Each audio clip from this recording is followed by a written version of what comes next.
Cockroach गंदगी में पैदा होता है। आज हमारी शिक्षा व्यवस्था में, रोजगार व्यवस्था में बहुत गंदगी है, इसलिए कॉकरोच पैदा हो रहे हैं।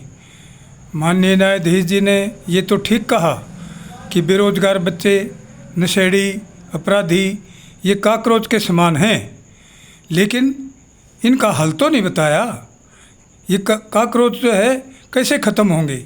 ये तो तभी ख़त्म होंगे जब हमारी शिक्षा जो है रोजगार परक होगी, नैतिकता परक होगी और उन वातावरण जो है शिक्षा का बढ़िया होगा, तभी तो गंदगी पैदा नहीं होगी, कॉकरोच पैदा नहीं होंगे।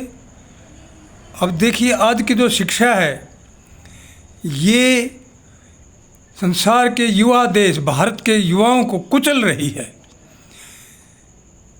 शुरू से ही बच्चे को प्रथम कक्षा से ही पता चल जाता है कि बच्चे की बुद्धि उपलब्धि कैसी है, रुचि कैसी है।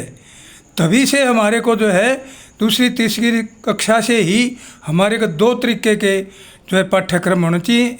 एक सामान्य पाठ्यक्रम, एक विशेष अध्ययन के लिए पाठ्यक्रम। जो उच्च बुद्धि उपलब्धि के बच्चे हैं, रुचि है, ये नहीं अगर माता पिता जोर दे रहे हैं तो उसको दे दिया विषय। नहीं, बच्चे की रुचि जो है परखी जाए।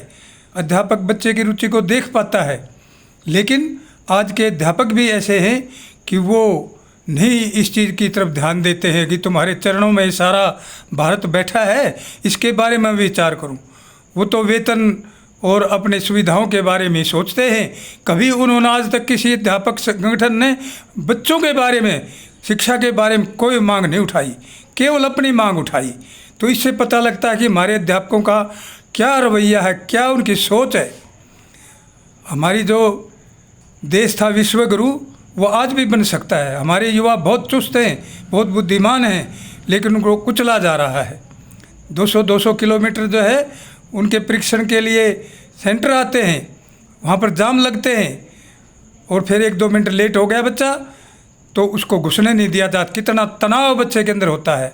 जिसका जो है प्रश्न पत्र अच्छा हल कर दिया, उसको दोबारा से पेपर लीक हो जाते हैं, मुकदमे हो जाते हैं, दोबारा से उसको तैयारी करनी पड़ती है। कितना तनाव है आज के बच्चे के ऊपर। ये कौन कर रहा है? ये शिक्षा ही कर रही है। ये हमारी शिक्षा प्रणाली खा रही है हमारे युवाओं को। हमारे बच्चे भी देश में जा कर के जो है सफल हो रहे हैं और यहाँ पर उनको कुचला जा रहा है। तो देखिए, आज विदेशी माध्यम की शिक्षा शुरू से लेकर जन्म से मरण तक अंग्रेजी के अंदर बांध दिया गया है युवा को। हम कोई अंग्रेजी के विरोधी नहीं है, लेकिन अपनी भाषा जब सर्वश्रेष्ठ भाषा, सबसे अच्छी भाषा दुनिया की जब हमारे पास है, तो हमारी सोच कितनी कुंद हो गई 78 साल में कि हमारी सोच ही नहीं कि हमारी भी कोई भाषा है, हम उसके अंदर पढ़ा सकते हैं। अरे महाविद्यालय विश्वविद्यालय में तो सारे जो है अध्यापक विद्वान होते हैं एक विषय के। वो तो समन्वय करके आपस में तालमेल करके उसको हिंदी में लिख सकते हैं, पुस्तकें लिख सकते हैं, पढ़ा सकते हैं। फिर बच्चे की इच्छा हो, चाहे वो हिंदी में लिखे, चाहे वो किसी मातृभाषा में लिखे, चाहे वो इंग्लिश में लिखे, चाहे वो मिली जुली भाषा में लिखे, लेकिन उस पर थोप दिया गया है। एक ऐसा जो है प्रणाली बना दी गई है कि अंग्रेजी के सिवाय कुछ नहीं है। तो ये कितना बड़ा हमारे साथ धोखा किया जा रहा है कि शिक्षा के नाम पर न कोई काम सिखाया जाता है शुरुआत से। अरे जापान भी देश तो हमारे इस धरती पर ही है, वहाँ काम भी सिखाते हैं और पढ़ाते भी हैं और दुनिया की ताकत है। और ये भारत सबसे बड़ा 150 करोड़ की जनसंख्या वाला देश, लोकतंत्र जिसका महान इतिहास है, महान ज्ञान विज्ञान है, महान साहित्य है, संस्कृत जैसी भाषा यहाँ है, लेकिन क्या हो रहा है? सब गुलामी हो रही है।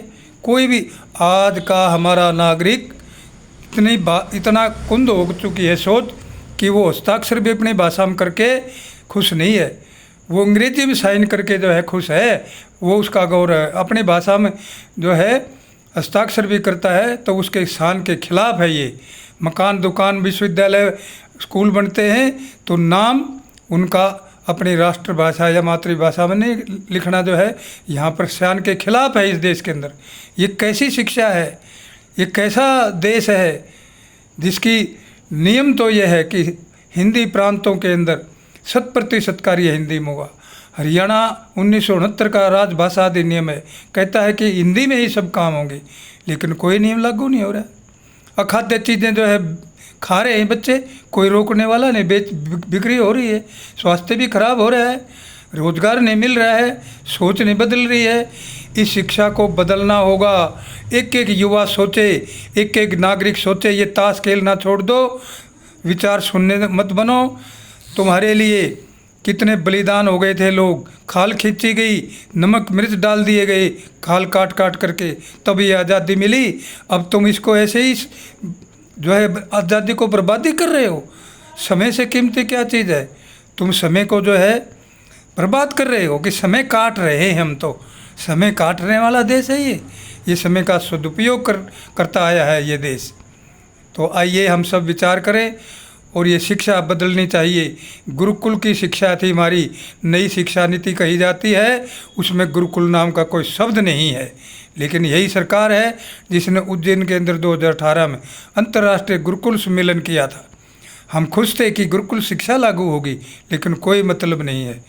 नई शिक्षा में गुरुकुल का शब्द का नाम ही नहीं है कहीं पर भी। तो ये बहुत विचारणीय प्रश्न है। हर एक नागरिक, हर एक शिक्षक, हर एक व्यक्ति इसके बारे में सोचे, और जो भी आपके सामने मंत्रीगण आते हैं, पार्षद हैं, पंच हैं, सरपंच हैं, अधिकारी हैं, उनको ये चीज़ें कहो ये क्या हो रहा है, तभी देश बचेगा, नहीं देश के बचने की जरूरत नहीं रही है। धन्यवाद।